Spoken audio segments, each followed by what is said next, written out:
Alors bonjour à tous et bienvenue dans cette vidéo dans laquelle nous allons revoir les critères de divisibilité pour un nombre entier ainsi que les exemples d'application qui sont juste après dans la leçon. Donc ce qu'on va faire, c'est qu'on va revoir chaque critère un par un et à chaque fois on va tout de suite l'appliquer dans le tableau qui est juste en dessous. Donc pour savoir si un nombre entier est divisible par 2, c'est-à-dire pour savoir s'il est dans la table de 2, en gros il faut qu'il soit pair, c'est-à-dire que son chiffre des unités doit être 0, 2, 4, 6 ou 8. Appliquons directement. Pour la première ligne du tableau, le nombre 210, il est pair, on le voit parce que le chiffre des unités est un 0, il fait bien partie de la liste. Donc ici, ce nombre est divisible par 2. Pour 456, lui aussi il est pair, le chiffre des unités est un 6, donc il est divisible par 2. 1365, attention, son chiffre des unités est un 5, il est impair, il n'est donc pas divisible par 2. Pour 432, le chiffre des unités est un 2, il fait partie de la liste, il est pair, donc il est divisible par 2. Passons maintenant au critère de divisibilité par 5. Un nombre entier est divisible par 5, donc il est dans la table de 5, si son chiffre des unités est un 0 ou un 5. Donc comme pour le critère précédent, en fait on est juste dans l'observation, on doit observer quel est le chiffre des unités pour décider si notre nombre est divisible par 5 ou pas. Donc prenons la deuxième ligne du tableau.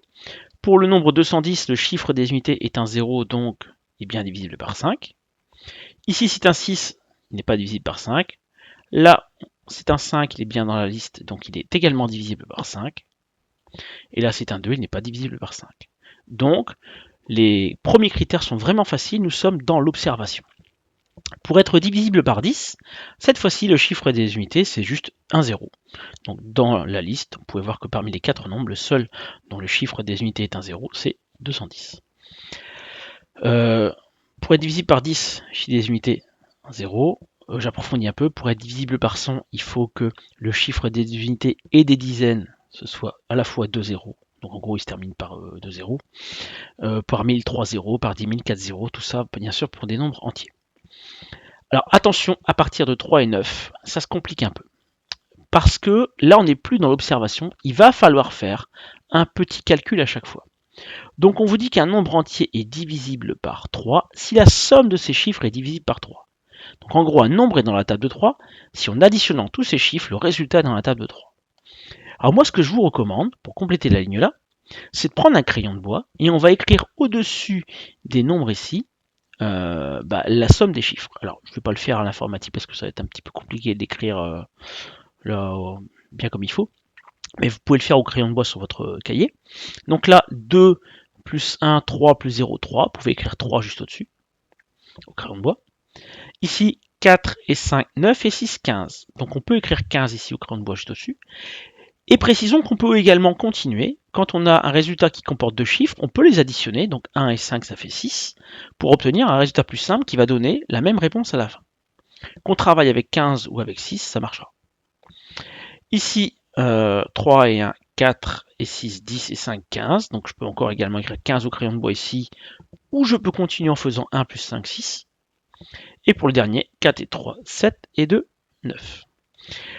Du coup, maintenant qu'on a écrit les sommes de chiffres, il suffit d'observer si la réponse est dans la table de 3. Donc là, je rappelle qu'on a obtenu 3. 3 est dans la table de 3, donc c'est divisible par 3. Ici, on a obtenu 15 ou 6, ça dépend comment on a fait les choses, mais à la fois 15 et 6 sont dans la table de 3, donc ça marche, je suis divisible par 3. Pour ce nombre-là, on a également obtenu 15 ou 6, donc je suis dans la table de 3. Et là, on a obtenu 9, je suis dans la table de 3. Vous pouvez voir que tous les nombres en fait étaient divisibles par 3. Pour 9, c'est exactement le même critère, sauf que cette fois-ci, la réponse ne doit pas être dans la table de 3, mais dans la table de 9. Donc ici, je vous rappelle qu'on avait obtenu comme somme de chiffres 3. Attention, 3 n'est pas dans la table de 9. C'est 9 qui est dans la table de 3. Donc comme la réponse ici, 3 n'est pas dans la table de 9, je ne suis pas divisible par 9. Là, j'avais obtenu 15 ou 6. À chaque fois, 15 ou 6 ne sont pas dans la table de 9. Donc les nombres ne sont pas divisibles par 9. Par contre, pour le dernier nombre, on avait obtenu 9, et 9 est bien dans la table de 9. Donc, je suis divisible par 9. Pour le critère par 4, alors ça c'est un petit plus en fait que je vous donne. Pour savoir si un nombre entier est divisible par 4, il faut que le nombre formé par ces deux derniers chiffres soit divisible par 4. En gros, on va oublier tous les chiffres sauf tous les chiffres du nombre, sauf les deux derniers, dizaines et unités, et on va lire uniquement le nombre formé par ces deux derniers chiffres pour savoir si le nombre est divisible par 4 ou pas. Exemple. Ici 210, et bien en fait je vais lire les deux derniers chiffres 10. Est-ce que 10 est dans la table de 4? Non, donc mon nombre 210 n'est pas non plus dans la table de 4. 456, je vais lire le nombre formé par les deux derniers chiffres. 56. 56 est bien dans la table de 4, c'est 4 fois 14. Donc lui sera dans la table de 4. Pour 65, lui n'est pas dans la table de 4, il n'y a aucune chance d'y être parce que de toute façon il est impair. Voilà, donc lui n'est pas dans la table de 4. Et ici quand je lis 432, donc les deux derniers chiffres 32, 32 est bien dans la table de 4, c'est 4 fois 8. Il est divisible par 4. Une autre façon de faire consiste en fait, pour savoir si le nombre est dans la table de 4, à le diviser deux fois de suite en 2 et voir si on obtient une réponse en nombre entier. Par exemple, pour 210, si je le partage en 2, ça fait 105. Et après, si je partage 105 en 2, ça va faire apparaître une virgule. Donc ça ne marche pas, on n'obtient pas un nombre entier. Par contre, pour 432, on obtient 216. Et pour 216, si je divise encore par 2, ça fera 108. J'obtiens un nombre entier, donc c'est bien divisible par 4. Voilà, j'espère que cette vidéo vous aide à mieux comprendre les critères de divisibilité. Moi, ce que je vous conseille, c'est vraiment de les connaître, mais par cœur.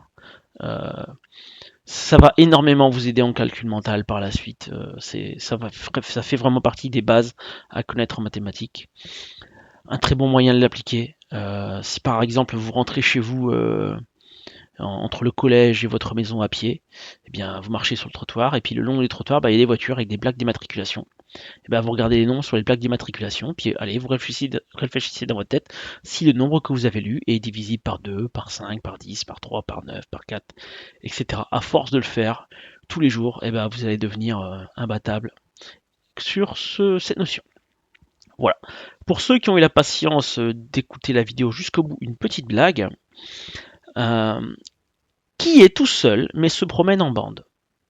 Eh bien c'est une momie. Allez, à bientôt dans une prochaine vidéo.